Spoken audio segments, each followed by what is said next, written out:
Querido amigo e irmão, hoje, dia 31 de outubro, os evangélicos, também conhecidos como protestantes, comemoram o dia da Reforma Protestante. Enquanto em muitos lugares hoje se festeja a festa do Halloween, uma festa que evidencia a bruxaria, evidencia tudo aquilo que é profano, que é trevas. O mundo protestante relembra, comemora e festeja a reforma protestante iniciada no século XVI. Foi no mês de outubro que um pregador católico romano chamado João Tétzel chega próximo ao lugar onde estava Martinho Lutero, vendendo indulgências, pregando sobre a doutrina das indulgências. Essa é uma doutrina onde a igreja oferecia àquele que comprasse um documento declarando o perdão de pecados e a liberação do purgatório. A indulgência, dependendo do valor que era pago, ela pode tanto livrar uma pessoa do purgatório, como pode também diminuir os anos que ela deve viver no purgatório para expurgar os pecados, para ser purificada antes de habitar eternamente com Deus no céu. É uma doutrina pagã, é uma doutrina sem fundamento bíblico, porém a pregação de João Tétzel incomodou Martinho Lutero, que era um estudioso da Bíblia, da ordem dos agostinianos, e Lutero ficou muito incomodado com essa postura da igreja nesse período e com essa postura da pregação do João Tétzel. Tétzel era um pregador sem escrúpulos, pregava para angariar recursos para a construção e o acréscimo na obra da Igreja de São Pedro, da Basílica de São Pedro. Foi uma obra grandiosa que o Papa quis desenvolver para demonstrar o glamour, o poderio da Igreja para a glória e para benefício da liderança da Igreja. E João Tétzel foi contratado pelo bispo local para que pudesse fazer este trabalho de arrecadar recursos. A sua pregação era uma pregação muito má e muito envolvida com coisas supersticiosas e com uma opressão muito grande diante do povo carente, do povo simples das cidades da Alemanha. Tétzel pregava que a compra de indulgências tornaria a pessoa mais pura do que ela foi no momento do batismo. Uma outra pregação de Tétzel dizia que a pessoa com a compra de indulgências se tornaria mais limpa e pura do que Adão antes da queda. Isso incomodou muito Martinho Lutero. E foi no mês de outubro, 31 de outubro de 1517, que Martinho Lutero afixa na porta da igreja de Wittenberg as 95 teses. As teses de Lutero são contrárias à venda de indulgências. Uma ideia de Lutero era que se o Papa tivesse poder mesmo para livrar as pessoas do purgatório, por que ele não fazia isso gratuitamente? Por que ele não agia com misericórdia, com graciosidade e gratuitamente libertasse as pessoas do purgatório? Mas esse não era o propósito da igreja.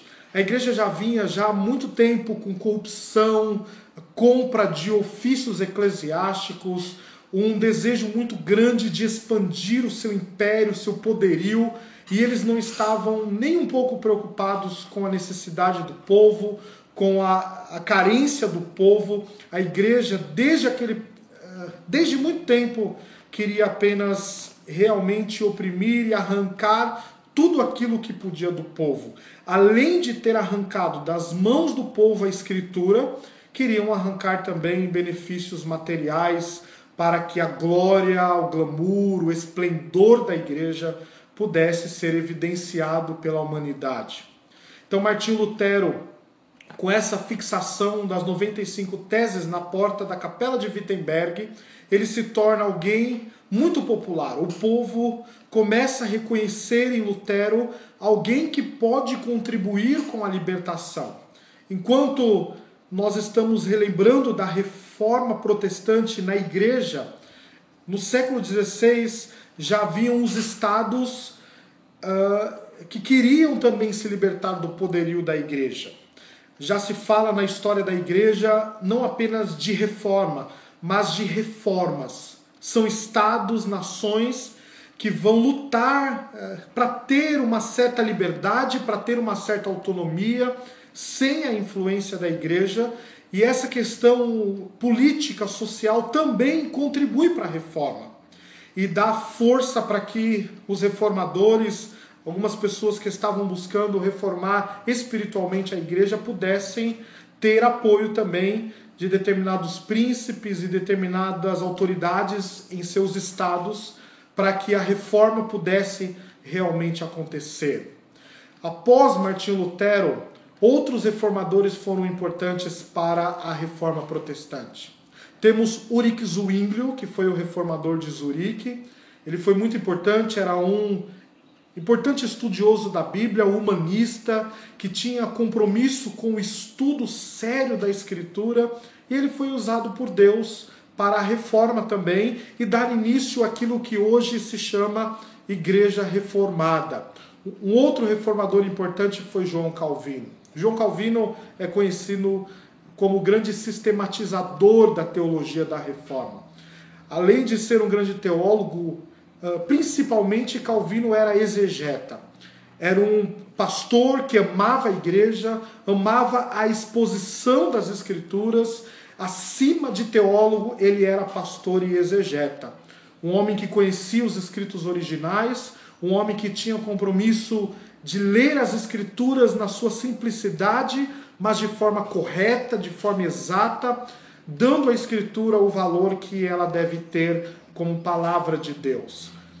Esses reformadores do século XVI trouxeram princípios importantes para a igreja protestante e para a igreja evangélica. Um desses princípios foi a respeito do ser de Deus. A igreja católica tinha priorizado a antropologia, a doutrina do homem, como sendo o centro das suas atenções. O homem passou a ser aquele que produz a sua própria salvação. Havia ainda um semipelagianismo muito forte na igreja, onde o homem caminha até um certo ponto para ser salvo e Deus vem ao encontro do homem, então há uma sinergia, há uma cooperação no processo de salvação. Isso fez com que o homem fosse o centro da salvação, ou ele mesmo conquista a sua salvação através de obras, através de atitudes de penitência, e o homem passou a ser o centro. Tanto Martinho Lutero, como Zwinglio, como Calvino, como Ecolampadius e outros reformadores importantes trouxeram a essência da reflexão do ser de Deus para a vida da igreja. Deus é soberano, Deus é o Senhor sobre todas as coisas, ao Senhor pertence a salvação.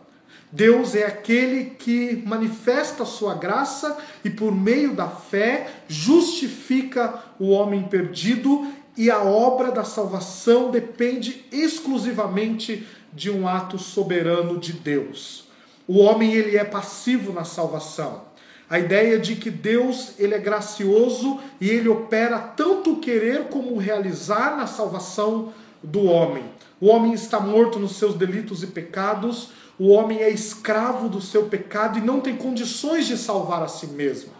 Então a doutrina da salvação, a soteriologia, a doutrina do homem, na reforma protestante é colocada no lugar devido em que deve estar, tendo como ponto principal a soberania absoluta de Deus, como sendo o Senhor e o Salvador da humanidade perdida.